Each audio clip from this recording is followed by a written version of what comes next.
Hello and welcome back, everyone, to Super Mario Odyssey on Rocket Rabbit Commentaries. And in this episode, we have successfully dealt with three of the Bowser locks, preventing the Chivarian citizens from participating in their races.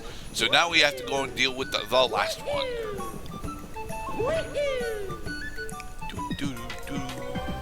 And this one is where we get introduced to this particular enemy type, the snow worms. The snow worms are an enemy type that get reused very, very rarely in Super Mario Odyssey. So, right. So first it emerges, and then it tries to bite you, and then before it actually bites, that's when you jump. Yep.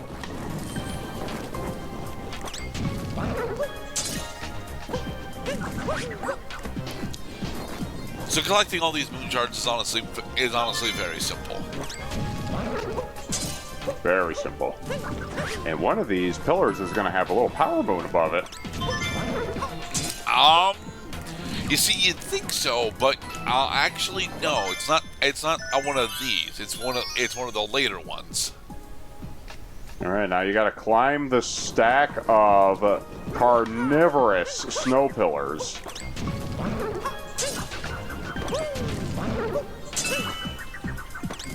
Hey, we got more than half of the purple coins in this kingdom. Nice. Ouch. You didn't jump up in time. I did not. So now, because Mario gets stunned for a second, you have to wait for the thing to reset before you could try again. Indeed. Side over to the other power move. That one was extra.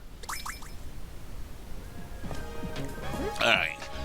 Manually getting into a sidle in Super Mario Odyssey is a huge pain in the ass. Mario effectively has to walk off a ledge in order to manually get into a sidle, and it becomes a huge issue in the Metro Kingdom specifically because there's a lot of purple coins that Mario is supposed to sidle for in the Metro Kingdom. It's annoying.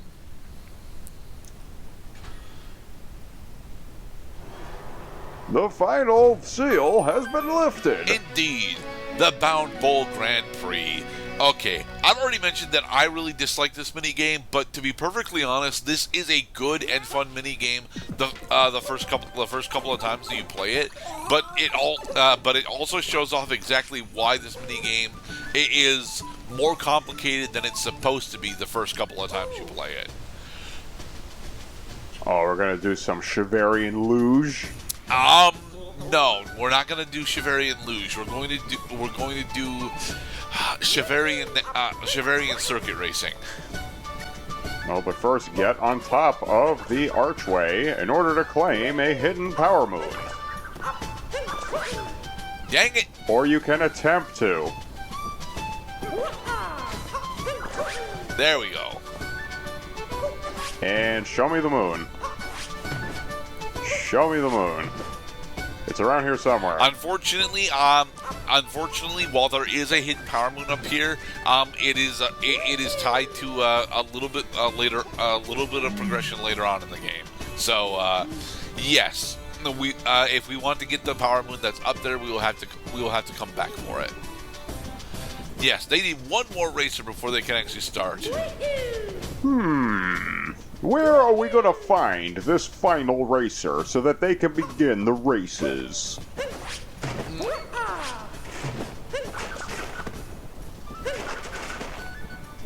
I'm just checking to make sure that there are no purple coins in this passageway. Simply because look, purple coins.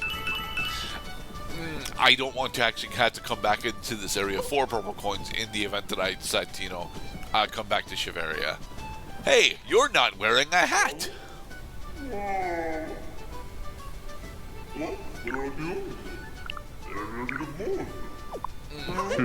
He has a Chivarian accent. He does. Oh, now I get it. So only these bear characters can race, so now we can race. Yes.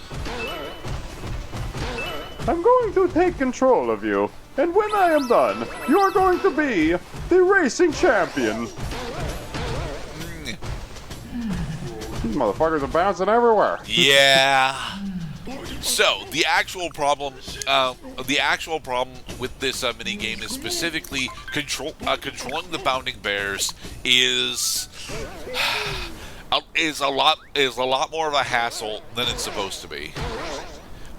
Also, by chaining bounds together, you can actually get significantly more height and acceleration for your whilst you're bounding around.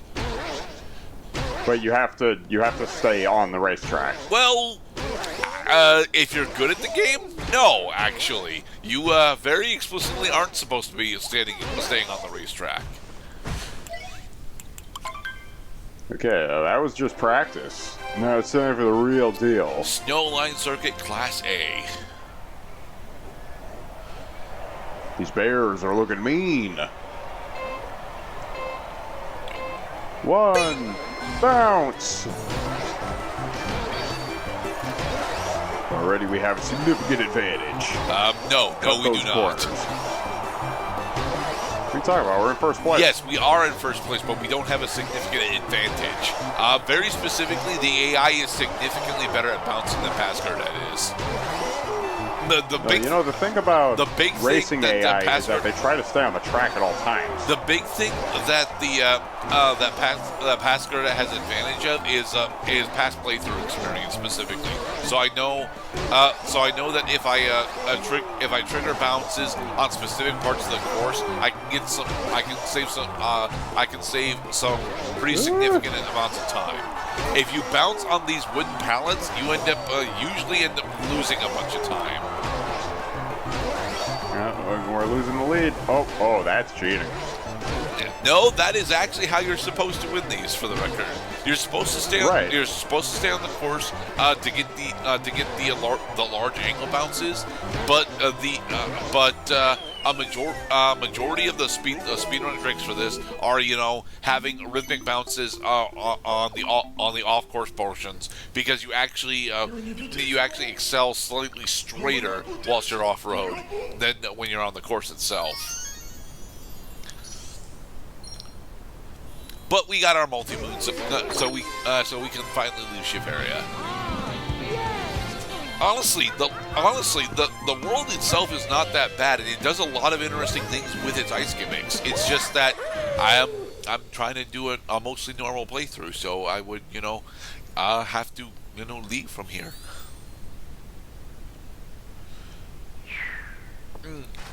Hey, the blizzard has stopped. It's another feather in your cap, Mario. Of course, it's still cold, Cappy. Anyway, on to the next kingdom. We are going over to Seaside Kingdom. Honestly, a kingdom that I very much enjoy being in, despite it being too large, but I've already made that complaint. Our sphere is getting almost fully complete now, Mr. Cloud. Got what, like 3 sections? Full. It's a waxing gibbous.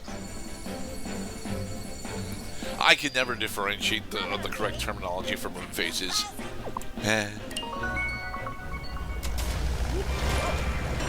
Off to Seaside Kingdom we go. Around the galaxy in 80 days. Globe. We do actually go into space at the end of the game, but that's not that big of a spoiler. But we don't do anywhere near as much galaxy exploration as they do in Galaxy 1 and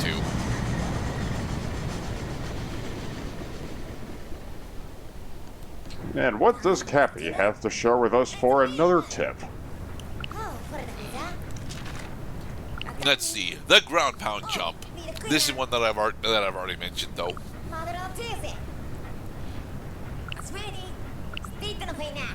So you ground pound, and then when Mario, because that's what you call a QTE. The moment when he hits the ground. It's not a signified QuickTime event, though. I mean, it's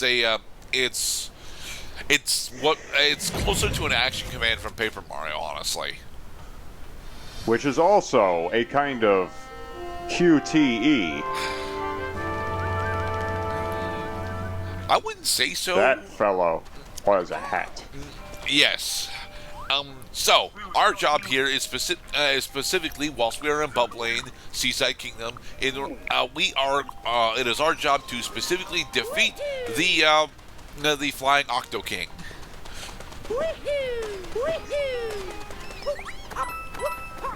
Oh, look, pirate Goombas. I gotta say, I love that. It's a game where Mario gets abilities because of his hat, which is a little different.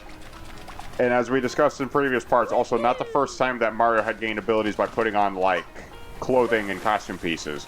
But now everybody's joining in the hat fun.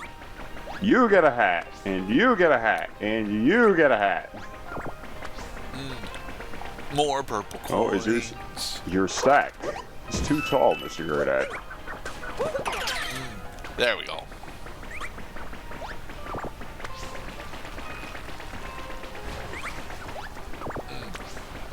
Where do we need this giant stack of fun boys? Well, we don't really need a giant stack of fun boys, but we do need a Goomba stack in order to successfully get a secret power moon that is on this beach path. You can tell that a Goomba stack is required here because these coins are rising up with just the right height. So now we can woo the beauty Goomba, who is now so enamored by this stack of Goomba bros that she's giving us the power moon to her heart. Yeah. Let's swim to the moon, let's stack Goombas high. Seashells. That's right. They are supposed to be not seashells. Okay. Mysterious as the dark side of the moon. So, with this power moon, we have successfully opened up the first seal, with which we can actually attempt to assail the flying King Octo. Push that button, Mario. Yeah, the joke. Oi. The joke is the sparkling water is supposed to be champagne. I will never surrender this.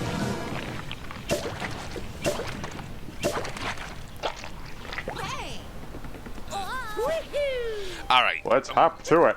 Yeah, the other three fountains are significantly more time consuming in order to get, which is why we won't be getting them all in this part. But I actually, as I've mentioned already, I actually really like Seaside Kingdom. This particular style of Power Moon is a bit wonky for me. You see, you can't tell whilst we're on the footage here, but the Nintendo Switch controller actually has a very, very good gyroscope and tumbler on it.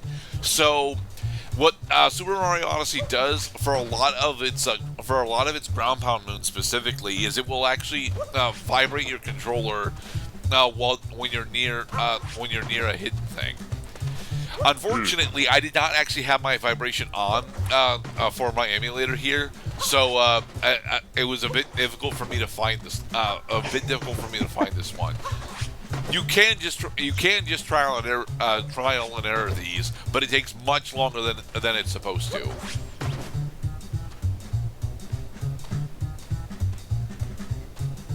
I remember some Mario Party games that also use the vibrate feature on the controller in order to indicate, like, yeah, a hidden position that the picture is not going to tell you. You have to feel for it. Yeah. And in some cases, what was that, a red herring? Yes, that was a red herring. Nice. In some cases, these Mario Party games also will, in the event that your controller is not vibration friendly or enabled, that you will get a visual icon, like an exclamation point, over the head of your character at the second when the controller would have vibrated. This And is that's me. how you get This is me the attempting biggest cheap attempting to scout it out because I do know that I can get it without my vibration actually on, but I'm having problems. I'm having problems actually. I'm having problems actually finding it. So. Mario giving poignant new meaning to the There it phrase is. using your ass. That's using your ass. In the next episode, we'll continue on with Seaside Kingdom. He doesn't have anything to say to us afterwards. Be safe, everybody.